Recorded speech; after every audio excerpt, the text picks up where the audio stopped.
Everyone, it's Kathy. I just wanted to come on and I've been meaning to do this for the last couple of days to give my thoughts on as a black woman how I feel about what's been going on um, with the current circumstances.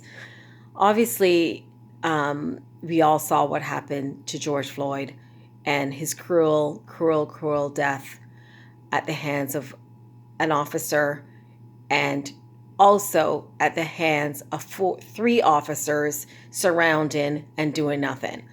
So right now, as people are seeing what's transpired after that situation, everybody's up in arms about, of course it was horrible to witness that murder, and of course it was horrible in the first 2 days, and then it turned into violence on the streets and mayhem on the streets, and people, now are, the conversation has moved from what really happened and why it happened to, oh my God, look at the symptoms of what's going on. And we don't like that.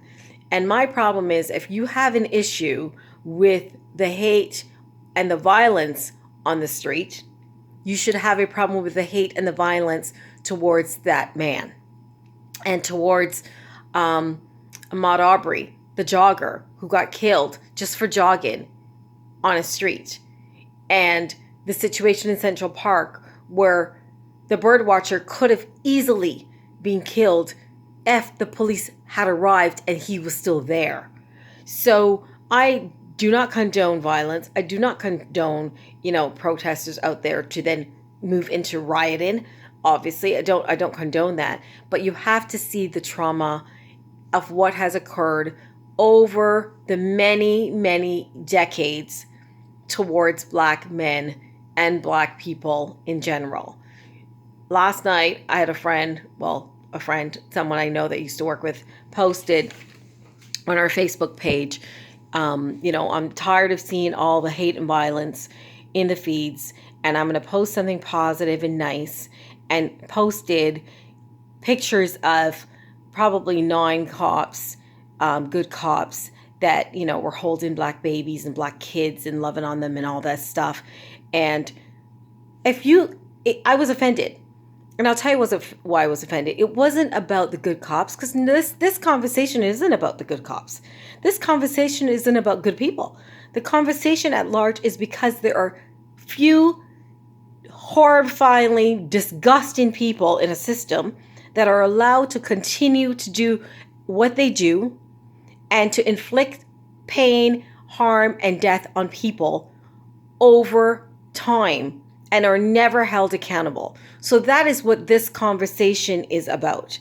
So by anyone posting on their feed predominantly the good things that happen and the good people, but have not acknowledged what really has occurred to start the conversation in the first place, is offensive to me as a black person, and is offensive to us black people, because you're literally saying, we don't really want to see the other, we only want to see this other story. And that is not the story right now. That is not the topic. The topic is not about, to me, the good people. We know there's good people. We know every white person is not a racist. No one has ever said that. We're talking about those that are. We're talking about people that pretend and hide their bigotry.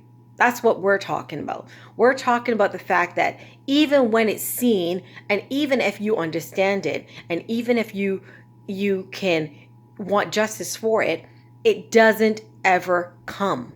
That is the problem. This is years and years of oppression. And, if you want to say, well, I'm not racist and my family's not racist and we don't raise our kids like that, well, you might not raise your kids like that, but then they might go into a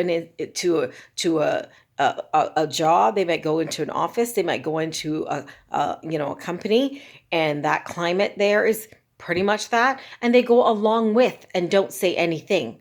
They go along with knowing that they're disarming someone from further in their career. They go along with knowing that they're witnessing, vocal, whether it's, conversations or situations that are really not good and that are really, really not in the best interest of that other person, but don't say anything.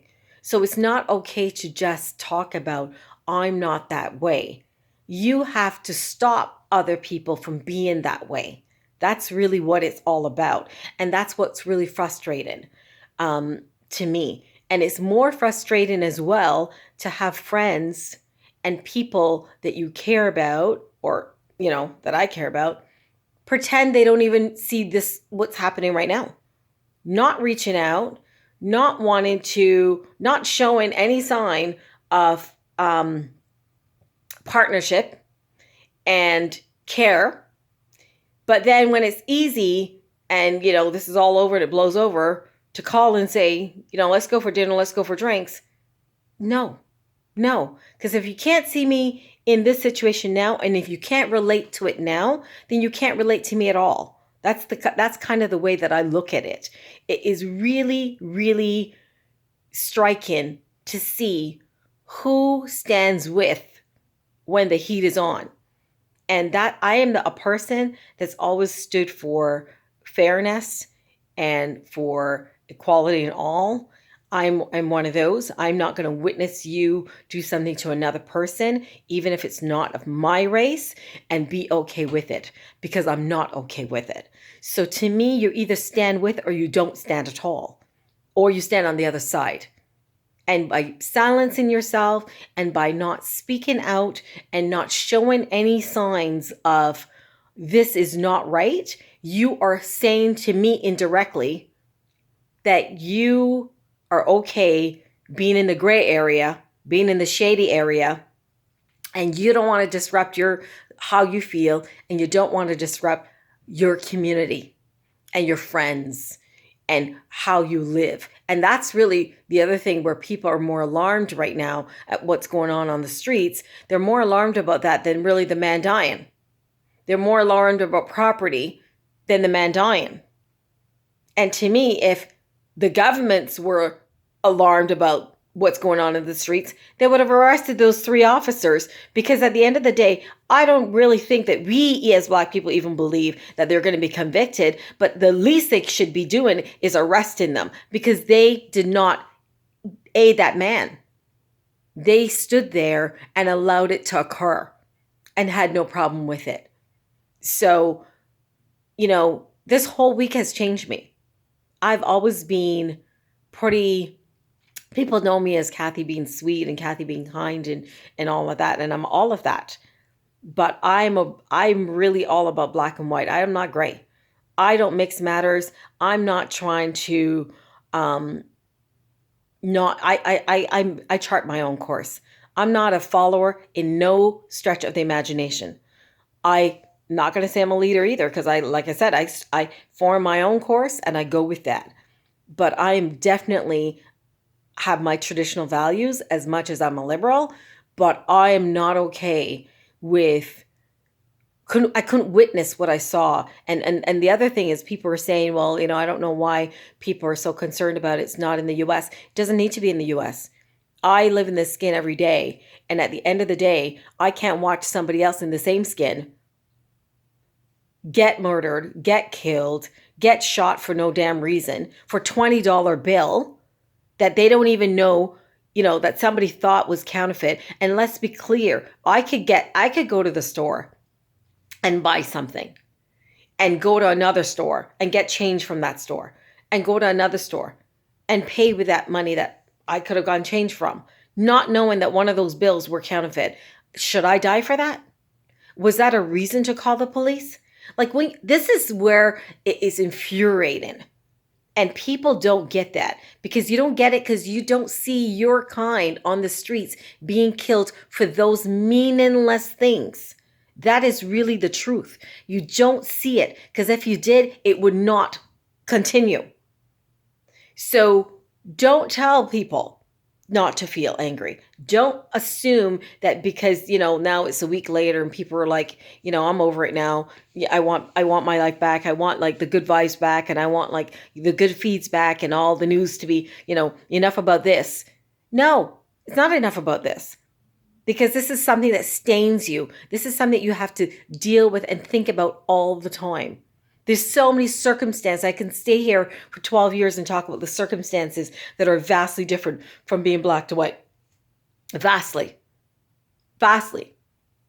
But, at the end of the day, I just want people to recognize why people are upset. That's it.